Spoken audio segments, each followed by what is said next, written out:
Political violence and economy in tatters, plus a disputed presidential election, have the people of Venezuela fearful and desperate.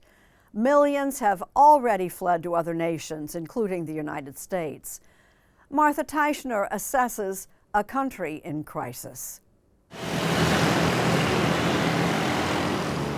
Christmas came early this year in Venezuela.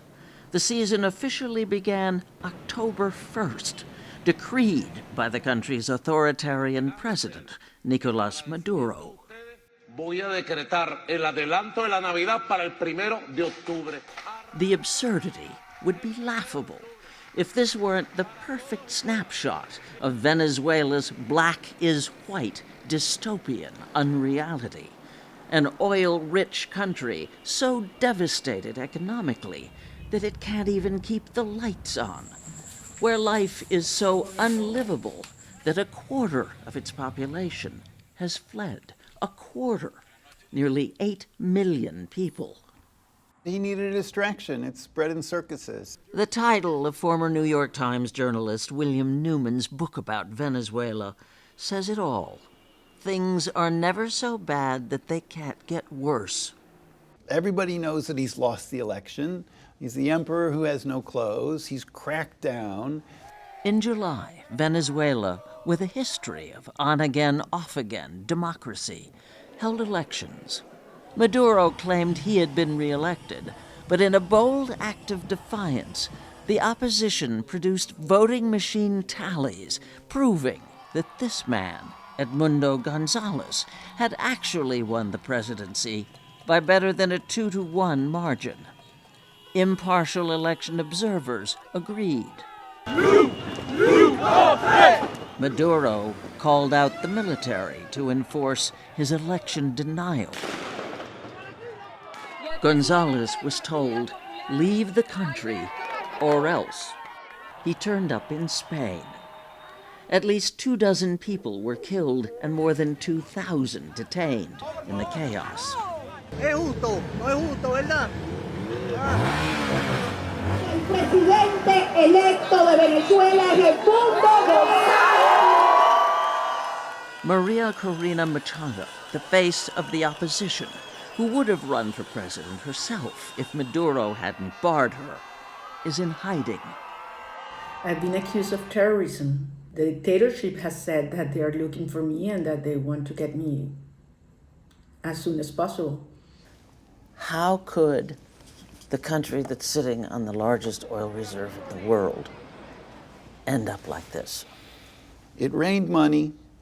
They spent it, wasted it, and stole it. It stopped raining. The people went hungry. And that's essentially what happened in Venezuela in a nutshell.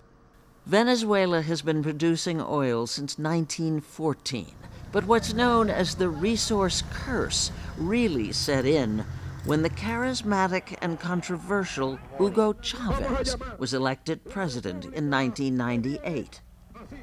When Chavez takes office, the price of oil was $7 a barrel. Within several years, it gets to over $120 a barrel. So Chavez was very fortunate because he comes in just at the beginning of this great commodities boom. Chavez spent huge sums of oil money on social programs and borrowed even more, plunging his country into debt. But ordinary Venezuelans felt rich and heard for a change. The United States was his favorite boogeyman. El diablo, el propio diablo está en casa. Here he was at the UN in 2006, calling President George W. Bush the devil. When Chavez died of cancer in 2013, his hand-picked successor was Nicolás Maduro.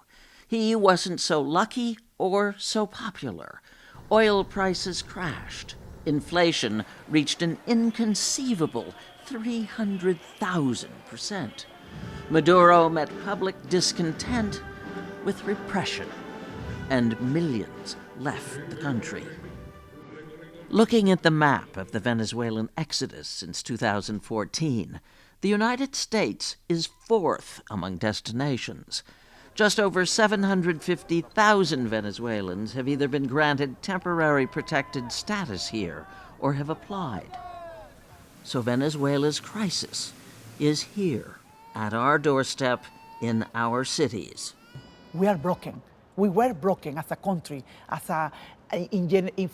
for every aspect of our country could be. No institution, no freedom. Niurka Melendez left in 2015. With temporary protected status, she and her husband can live and work in the United States legally. They founded VIA, Venezuelans and Immigrants Aid, a volunteer organization helping new arrivals in New York City. This woman left Venezuela with 8 members of her family, including her 4 small children. When an armed group named Colectivos came to my house. She's afraid, even here, to disclose her name. Lo poco que yo tenía se llevaron de todo, que si computadoras, teléfono, licuadora. They took everything that I had. They took even the blender, everything, my computer, everything. And then they hit us because we didn't have the money, the exact money they were asking for, $500. I didn't have that amount. So they crossed the Darien Gap, risking their lives. Since its contested election in July, Venezuela has resumed the human hemorrhage of its people, resumed exporting its crisis. Venezuela is today the biggest migration crisis in the world. Almost 25% of the population that remains in Venezuela is thinking about leaving. This is huge. This could be 5-6 million Venezuelans leaving the country.